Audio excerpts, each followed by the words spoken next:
जहाँ मेरा मकान बना है उस गांव का मंदिर है ये।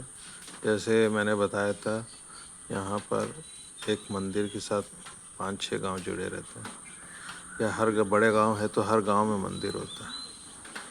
तो वैसे ही ये एक मंदिर है भगवान अयप्पा का, जो शबरीमला का जो आज का प्लान है। तो आज का प्लान गांव के 2 मंदिर, जैसे एक है आपके ये भगवान अयप्पा का मंदिर और दूसरा देवी का मंदिर, दोनों जगह दर्शन करने के बाद यहाँ से 4 किलोमीटर दूर शहर में एक श्री कृष्ण स्वामी टेम्पल है, उसका भी दर्शन करेंगे। उसके बाद वहाँ से 17-20 किलोमीटर दूर नाग देवताओं का एक मंदिर है, वहाँ से मन्नारशाला बोलते हैं। तो मन्नारशाला के दर्शन के बाद फिर वहाँ से कम 30 किलोमीटर दूर अम्बलपुरा श्री कृष्ण टेम्पल है। छोटा कृष्ण के जो छोटा रूप है, बाल रूप, उसकी पूजा की जाती है। और वहाँ का जो खीर प्रसाद है बहुत फेमस है, बहुत ही ऑथेंटिक और ट्रेडिशनल तरीके से बनता है। तो उसको भी है, जब भी पिछले 14 साल से मैं आ रहा हूँ गाँव, बीच में कोरोना पीरियड में नहीं आया, तब ये तीनों चारों मंदिर रेगुलर विज़िट करता हूँ हर साल। एक दिन के लिए एक दिन रखना ही पड़ता है।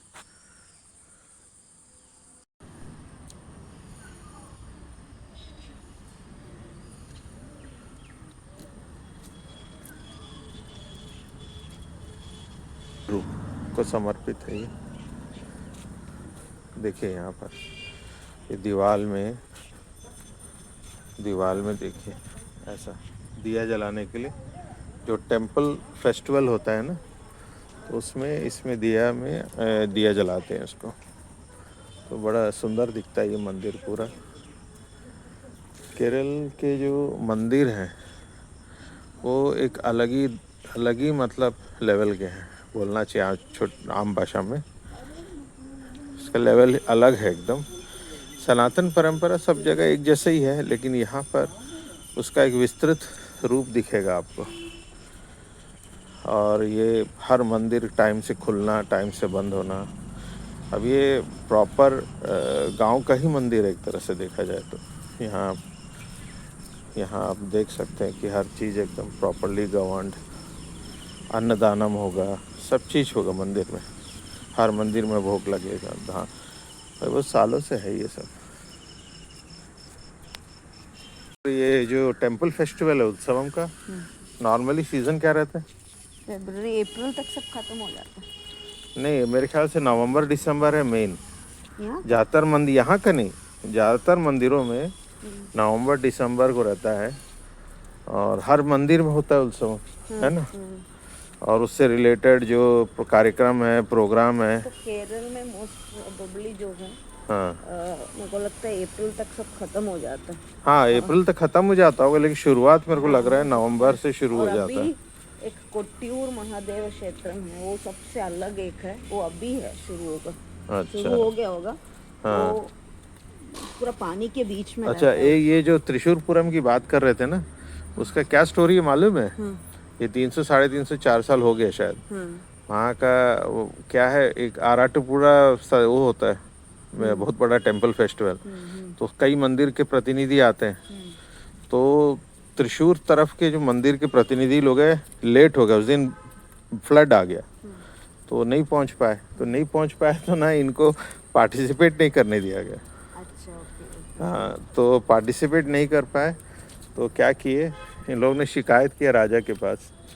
तो राजा ने अपने स्तर पर, एक बहुत बड़ा मैदान था वड़कुनाथ टेम्पल के सामने, वहाँ पर उन्होंने त्रिशूरपुरम शुरू करवाया। तो ये सब यहाँ मंदिर से जुड़े हुए हिस्ट्री वगैरह है। केरल के मंदिर एक क्या बोलना चाहिए, उस एक अलग ही अनुभूति है यहाँ आने से। हर जगह के मंदिर में अपनी एक शक्ति रहती है। यहाँ आओ तो शक्ति भी है, तंत्र का भी आभास होगा, मंत्र का भी आभास होगा, और ट्रेडिशन, कल्चर, आर्ट, सब चीज़ यहाँ मिल जाएगा यहाँ के मंदिरों में। ये पूरा जो कॉम्प्लेक्स है वो मन्नारशाला जो नाग देवता का मंदिर है उसका कॉम्प्लेक्स है ये पूरा। फिर से मैं कह रहा हूँ कि केरल में जो सनातन धर्म है उसका पूरा एक अलग ही उसका वाइब है। यहाँ तंत्र मंत्र सब कुछ है मंदिर में। मैंने पूरा दिन भर अलग अलग प्रकार की पूजाएं होती रहती हैं के लिए, प्रीस्ट को हेल्प करने के लिए। गांव के मंदिरों में भी 3-4 मिनिमम स्टाफ रहते हैं क्योंकि दिन भर पूजाएं चलते रहती। जब तक मंदिर खुला है, दिन भर नहीं बोलूँगा, छोटे मंदिर 9 बजे बंद हो जाते हैं, जो बड़े बड़े महाक्षेत्र में 12 बजे तक। तो ये भी महाक्षेत्र में है ना उन्नी? हाँ। महाक्षेत्र में मालूम है कि नहीं? हाँ। हाँ, तो 12 बजे तक खुला रहता है ये मन्नारशाला जो सर्प देवता का मंदिर है वो वासुकी को समर्पित है।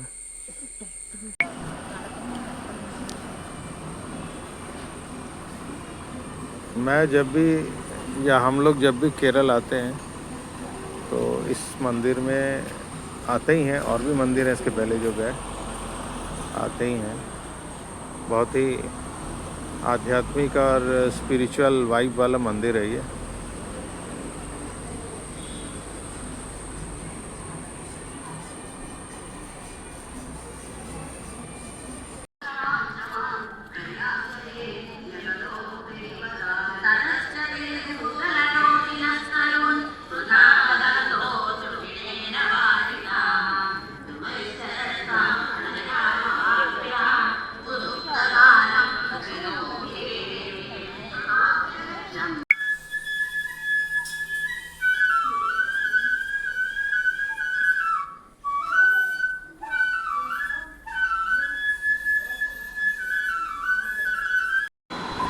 देखिए छोटा सा होटल है। आप केरल में किसी भी होटल में आप आँख बंद करके आ सकते हो। एक तो हाइजीन और साफ़ सफाई को लेकर बिल्कुल आपको टेंशन नहीं लेना है।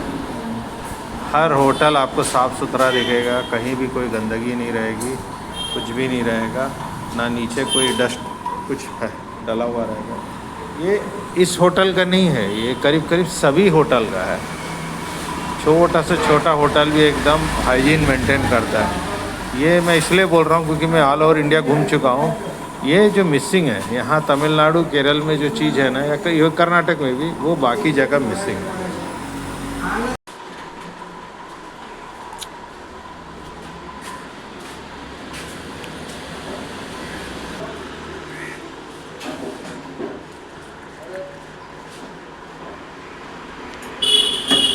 देखिए ये एक जंगली पेड़ का छाल है ये, जिसको नहाने के लिए उपयोग करते हैं। जैसे स्क्रबर होता है ना, प्लास्टिक का अपन स्क्रबर यूज़ करते हैं घरों में, उससे अच्छा है ये आयुर्वेदिक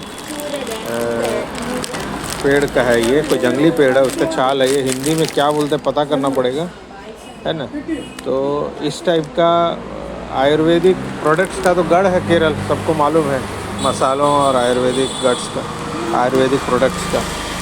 तो इसको इसमें से छोटा टुकड़ा नहीं, लंबा लंबा ये रेशा है, रेशे को लेके एक गोल बना के उसको फिर साबुन लेके अपन नहाने के लिए यूज़ कर सकते हैं। प्लास्टिक का इस तरफ लोग कम उपयोग करते हैं। ये जो हाथी का जो मूर्ति दिख रहा है, इस मंदिर में सेवा दिए हुए किसी खास चर्चित हाथी का है ये। अब पता करना पड़ेगा कि हाथी का क्या नाम था, क्योंकि बिना हाथी के केरल के मंदिरों में जो कार्यक्रम है वो संपन्न नहीं हो पाता। इनकी लोग यहाँ 1 बजने का वेट कर रहे हैं। 1 बजे मंदिर का प्रसाद बटेगा, खीर, जो बहुत फेमस है, जो लकड़ी के चूल्हे में बनता है, और उसका वेट कर रहे हैं लोग यहाँ। 1 बजे कब खुलेगा काउंटर और मिलेगा। लोग लग चुके हैं लाइन में। प्रसाद के लिए, जो कि खीर है, दूध और चावल का बना हुआ और शक्कर का। यहाँ खासियत है, शक्कर नॉर्मली मंदिरों में गुड़ का रहता है, लेकिन यहाँ पर शक्कर का खीर है। सब लाइन लग चुके हैं। उन्नी को मिल गया आखिर 3 डब्बा प्रसाद है ना, 3 किलो खीर है ये, देखिए 3 लीटर खीर है। क्या बोलते हैं इसको, कौन सा प्रसाद है? अच्छा, ये भी एक तरह का खीर है ना, गुड़ का बना।